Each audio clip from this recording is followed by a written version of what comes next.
आपके पास कोई हैक्स हैं अगर किचन को सजाना है तो हम कैसे सजा सकते हैं छोटी छोटी घर की चीज़ों से?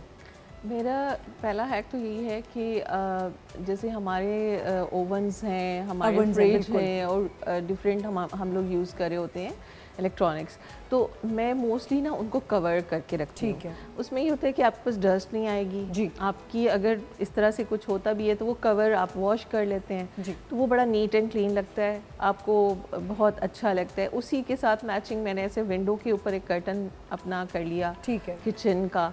वो उसको एक डिकोर पर्पस भी है और आप उसको कवर भी कर सकते हैं, मतलब वो आपके लिए वो एक यूटिलिटी भी हो जाती है।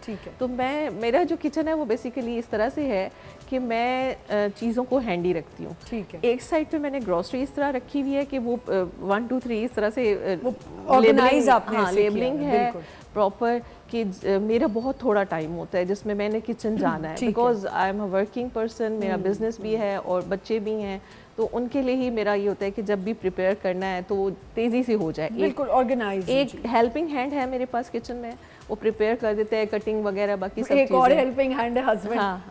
नहीं उसके अलावा भी है वो भी तो आ जाते हैं। हाँ। Obviously he is on job, तो वो अपनी जॉब भी कर रहे हैं जब वो होते हैं तो फिर वो तो वीकेंड्स पे होते हैं मोस्टली, या बच्चे भी आ जाते हैं। मेरा बेटा ही इज 18 माशाल्लाह। हाँ, तो वो आ जाता है, बेटी आ जाती है। They are very much fond of cooking, लेकिन मैं उनको ये कहती हूँ कि आपने मैस नहीं करना, बिकॉज बच्चे जो हैं यहाँ से थोड़ा सा उनका प्रॉब्लम हो जाता है कि वो चीज़ों को वापस रखते नहीं। बिल्कुल, उनको ये लर्न कराना कि बेटा जो चीज़ आपने जहाँ से उठाई है, जिस कबर्ड से या जिस जगह से निकाली है वहीं पे रख दें, ताकि हम जब दोबारा काम करें तो हमारे लिए आसानी हो जाए। ठीक, हम डेकोर्स पे भी बात करेंगे कि हम छोटी छोटी घर की चीज़ों को जो हम समझते हैं डीक्लटर कर रहे हैं वो कभी कभी हम फेंक देते हैं। सबसे ज़्यादा नंबर 1 तो मैं हूँ चीज़ें फ़ौरन से डिस्कार्ड करने में, लेकिन कभी कभी वो यूटिलाइज़ भी कर सकते हैं। हम किस तरह यूटिलाइज़ कर सकते हैं डेकोरेशंस के तौर पे? सुमाना, कैसे हम छोटी छोटी चीज़ों को पेंट कर सकते हैं?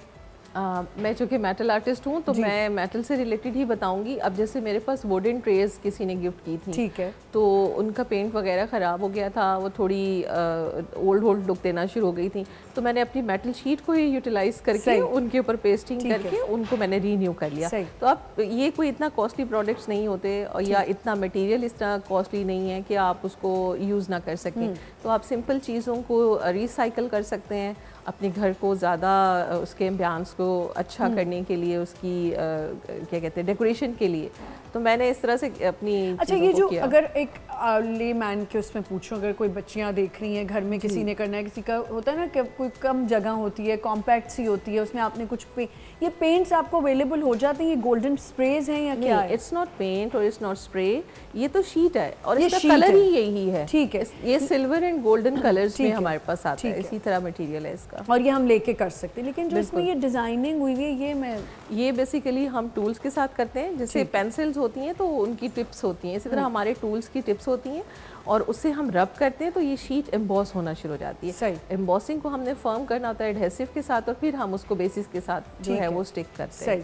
तो ये एक प्रोसेस है पूरा, फिर इसको एंटीक लुक देने के लिए पॉलिश करते हैं इसको। सही, और फिनिशिंग हो जाती है। तो ये हम आराम से घर में अगर रॉ जैसे होता है ना, वो जो रॉ फर्नीचर होता है विक्टोरियन फर्नीचर, किसी भी जगह, अब जैसे गजल बता रही थी इन्होंने डोर किया था, मैंने जो डोर किया था मैंने उस पर मेटल शीट लगाई हुई है और मैंने उस पर पूरा कैलीग्राफी की हुई है।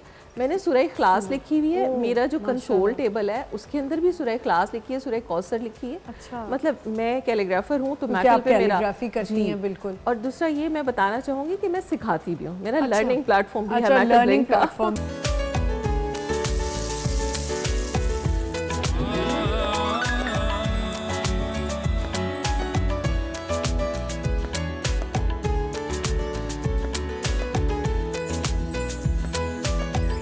जब आप